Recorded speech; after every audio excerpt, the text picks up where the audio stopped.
আমন্ত্রণ জানাচ্ছি সংবাদপত্রের পর্যালোচনা ভিত্তিক পত্রিকার চোখে দেশ অনুষ্ঠানে।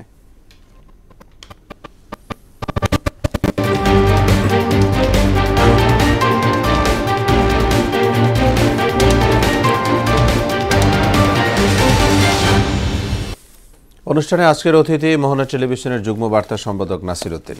নাসির, আপনাকে স্বাগত স্টুডিওতে। আমরা শিরোনাম পড়ে এসে আলোচনায় যাব। দেশের শীর্ষ দৈনিকগুলোর কিছু শিরোনাম আমরা পড়ব। দেখছি প্রথম আলো শিরোনাম কি করেছে। চীনের প্রতিবেশী নীতিতে গুরুত্বপূর্ণ বাংলাদেশ ঢাকা বেজিং সম্পর্ক, ক্ষমতায় বসেই অনেক কিছু বদলে দিলেন ডোনাল্ড ট্রাম্প। মধ্যবিত্তের চালের কেজি এখন ৮০ টাকা, মোটা চাল ৫৫। দৈনিক ইত্তেফাক, নির্বাহী আদেশের ঝড়, বিশ্বকে কড়া বার্তা। হোয়াইট হাউসে দ্বিতীয় মেয়াদে ট্রাম্পের প্রথম দিন। কাউন্সিলের মাধ্যমে সুপ্রিম কোর্টে বিচারক নিয়োগ। সমকাল, যুক্তরাষ্ট্রের অভিবাসন নীতির প্রভাব পড়বে বাংলাদেশেও। রেমিটেন্স প্রবাহে নেতিবাচক প্রভাব পড়ার শঙ্কা, আরও যাচাইয়ের মুখোমুখি হবেন শিক্ষার্থীরা। আদালতের চ্যালেঞ্জে পড়বে অনেক আদেশ। এক্সপ্রেসওয়েতে বন্দর নগরী আসে না টাকা করে। বাংলাদেশ প্রতিদিন, হাসিনাকে ফেরাতে কঠোর ঢাকা। ঢাকা যায় প্রাণও যায়, টাকা যায় প্রাণও যায়। মশার থাবায় 2 বছরে 2280 মৃত্যু। যুগান্তরের শিরোনাম, আমি চাঁদা দিতে দিতে নিঃস্ব হয়ে গেছে। অর্থনৈতিক সংক্রান্ত টাস্কফোর্সের কাছে অভিযোগ। কাতরাচ্ছে কিশোর আবদুল্লাহ, অনিশ্চিত স্বপ্ন পূরণ। অধ্যাপকদের অপরাধ আড়াল করেছে কি শ্বেতপত্র কমিটি? ব্যাংক ও আর্থিক খাত। জন্মসূত্রে নাগরিকত্ব বাতিল সহ একগুচ্ছ নির্বাহী আদেশ ট্রাম্পের। হোয়াইট হাউসের প্রথম দিন শিরোনাম ছিল বণিক বার্তা। রয়েছে daily star, 10 extra years for repairing Chinese loans, interest rates might be lowered, a judicial council to pick SC judges। আমরা শিরোনাম দেখে নিলাম। আপনি জানেন যে আমি একটু বিদেশের একটি খবর দিয়েই আজকে আসতে চাই, যেহেতু প্রত্যেকটি পত্রিকার শিরোনাম সেটি করেছে। তার আগে জানি রাখি যে আমাদের মাননীয় প্রধান উপদেষ্টা উনি ওয়ার্ল্ড ফোরাম, ইকোনমিক ফোরামের সম্মেলনে সেখানে রয়েছেন, সেই বিষয়ে আমরা জানবো। তার আগে ট্রাম্পের একটি বিষয় নিয়ে আসি, যে উনি মানে দ্বিতীয় মেয়াদে ট্রাম্প আমেরিকার প্রেসিডেন্টের মসনদে বসলেন এবং বসেই প্রথম দিনই উনি বেশ কিছু প্রায় 100 নির্বাহী আদেশ উনি সই করেছেন, যেখানে উল্লেখযোগ্য ছিল যে বিশ্ব স্বাস্থ্য সংস্থা এবং প্যারিস যে জলবায়ু চুক্তি সেখান থেকে তিনি বেরিয়ে গেছেন। এবং এরকম শিরোনাম আসছে যে বাংলাদেশেও কি কোনো প্রভাব পড়বে কিনা, আপনার মতামত জানতে চাই। বাংলাদেশের প্রভাবের ক্ষেত্রে উনি যে অবৈধ অভিবাসন যে করা অবস্থানে তিনি নিয়েছেন সেই একটা বিষয় আছে, এবং জন্মসূত্রে নাগরিকত্ব বাতিলের যে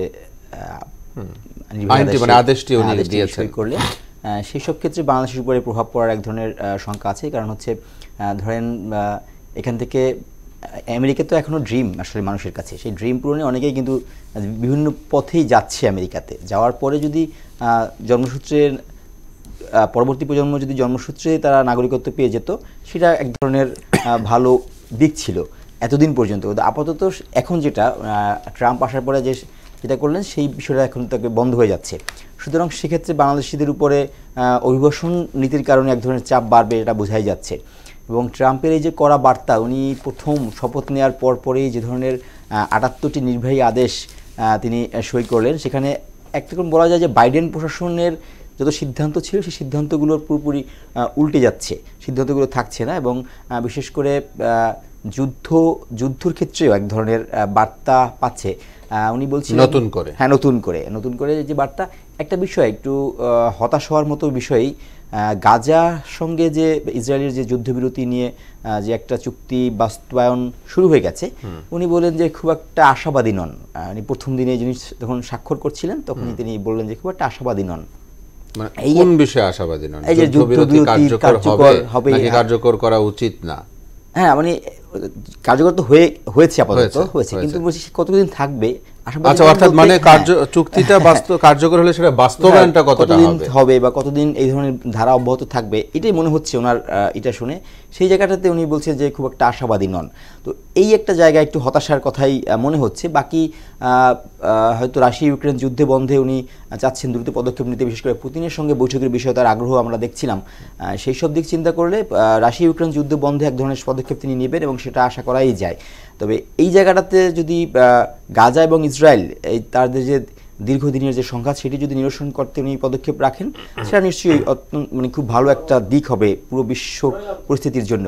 এবং আপনি যেটা বললেন যে নির্ভয়া আদেশের ঝড় করা বার্তা বিশ্বের জন্য, অবশ্যই বিশ্বের জন্য করা বার্তা, কারণ ওনার যে ধরনের বার্তাগুলো আসছে, বিশেষ করে আপনি বলছেন যে প্যারিস চুক্তি থেকে বেরিয়ে যাওয়া এবং স্বাস্থ্য বিশ্ব স্বাস্থ্য সংস্থা থেকে বেরিয়ে যাওয়ার চিন্তা, এই ধরনের বৈশ্বিক অনেক ধরনের সংকটে হয়তো তিনি ওভারকাম করছেন, তোয়াক্কাই করছেন না যে এইসব বিষয়গুলোকে। এটা এক ধরনের পুরো বিশ্বের জন্য একটু ভিন্ন ভিন্ন আঙ্গিক, সবার জন্য দুশ্চিন্তা হতে পারে, কারোর জন্য ভালোও হতে পারে, তবে দুশ্চিন্তার বিষয়টাই মনে হচ্ছে এখন পর্যন্ত বিশ্বের জন্য পাল্লা ভারীই হবে। এবং বলা হয়েছে যে তার এই সমস্ত সিদ্ধান্ত হচ্ছে স্বৈরাচারী সিদ্ধান্ত। উনি ডোনাল্ড ট্রাম্প প্রেসিডেন্ট হওয়ার পর, অর্থাৎ ক্ষমতা গ্রহণের আগে একজন সাংবাদিক বলেছিলেন যে উনি কিছু স্বৈরাচারী সিদ্ধান্ত নেবেন, এবং সেটি নাকি বাস্তবায়ন হলো বা সামনে আসছে।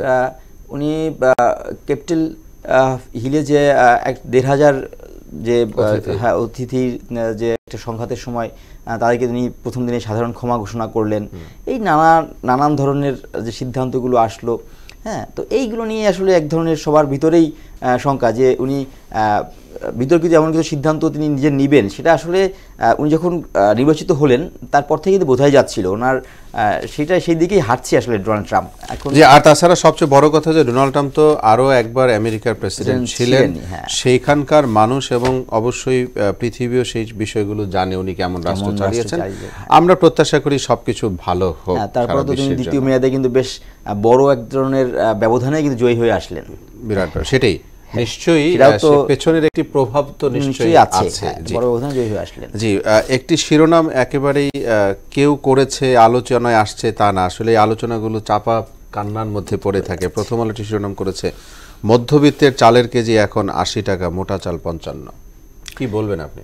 হ্যাঁ, দেখুন, বলার এটা খুব যে আজকে কালকেই হঠাৎ করে আসছে তা না, এই ধরনের কান্না বোধহয় আরও 2-3 মাস আগে থেকেই, তার চেয়েও যদি মোটা দাগে বলি সেটা আরও 2-3 বছর থেকেই এই কান্না, মধ্যবিত্ত নিম্ন মধ্যবিত্তের এই কান্না চলছে। সেটা কখনো কখনো চালের মাধ্যমে, কখনো কখনো পেঁয়াজের মাধ্যমে, কখনো কখনো ডিমের মাধ্যমে, বিভিন্নভাবে এই চাপা কান্নাটা চলছে। তবে চালের কান্নাটা এখন বেশি বাড়ছে, কারণ এটা খুবই প্রতিদিনের এক ধরনের অনুষঙ্গ, সেই কারণটা সামনে আসছে। এবং যদি আপনি ধরেন যে মোটা চাল 55 টাকা দিয়ে কিনতে হয়, মোটা চাল কিন্তু মধ্যবিত্তরা সাধারণত মোটা চাল খেয়ে অভ্যস্ত না, তারা সরু চাল খেয়েই অভ্যস্ত। এখন খুব সম্ভবত মধ্যবিত্ত পরিবারগুলো মোটা চালের দিকে ঝুঁকতে হচ্ছে, কারণ 80 থেকে 90 টাকা এটা এখন মধ্যবিত্তকে ছাড়িয়ে চলে যাচ্ছে উচ্চবিত্তের পথে। সুতরাং মধ্যবিত্তকে এখন সেই উচ্চবিত্তের কাতারে থাকতে না পারার কারণে অন্যান্য অনেকগুলো অনুষঙ্গের কারণে তাদের খরচ বেড়ে গেছে। যারা 30,000, 35,000, 40,000 টাকা তাদের মান্থলি স্যালারি, তারা কোনোভাবেই এই 90 টাকা চাল কিনে খেলে বাকি অনেক জায়গায়, অনেক জায়গায় তাকে কাটছাট করতে হচ্ছে। সন্তানের খরচকেও আপনি কাটছাট করতে পারবেন না, তার পড়াশোনার খরচ বা মোটামুটি এগুলো খরচ তাকে কাটছাট করতে হচ্ছে। সেখানে হয়তো তার চালের দামে আসতে হতে পারে, যেটা হয়তো আমাদের মতো মানুষের জীবনযাত্রা দেখেও আমরা অনুধাবন করতে পারি নিঃসন্দেহে। সেই হিসাব করলে আপনার মনে হয় যে এই 80 টাকা যখন চালের কেজি, এটা 80 টাকা বলা হচ্ছে, কোথাও কোথাও 90 টাকা পর্যন্ত কোনো চালের আছে যেগুলো আগে অভ্যস্ত ছিল মধ্যবিত্তরা, সেটা 90 টাকা পর্যন্ত থাকতে পারে। সেই হিসাব করলে আপনাকে অবশ্যই মধ্যবিত্তকে চাপা কান্না আরও দীর্ঘায়িত হচ্ছে, এবং সেটাকে যদি নিয়ন্ত্রণ করতে হয়, মধ্যবিত্তকে বা নিম্ন মধ্যবিত্তকে যদি সার্ভাইভ করার জন্য, মানে যাদের সম্মানিত সার্ভাইভ করতে হয়, তাহলে এইসব বিষয়গুলো সরকারকে দেখতে হবে। একটা বিষয় কত সরকার কি দেখছে, আমরা একদম শেষ পর্যায়ে 10 সেকেন্ডে যদি বলেন সরকার কি দেখছে বলে মনে হয়? না, প্রধান অর্থ উপদেষ্টা কালকে একটা বক্তব্য রাখছিলেন যে প্রভাব পড়বে না, উনি এটা বলেছেন না, সেই ধরনের কথা বলছিলেন। চালের বাজার সহনশীল আবার চলে আসছে, এইগুলো তো সেটাতে খুব বেশি যে দেখছে, খুব বেশি যে তারা কনসার্ন আমার কাছে মনে হয় না। এবং আমরা এরকম কথা শুনেছি, দেখেছি, কিন্তু বাস্তবায়নটা ভিন্ন রকম। আমরা চাই এরকম বিষয়গুলো বাস্তবায়ন হোক, মধ্যবিত্ত, নিম্নবিত্ত, উচ্চবিত্ত সবাই একটি লেভেলে এসে যেন জীবনযাপন করতে পারে, সে প্রত্যাশা করছি।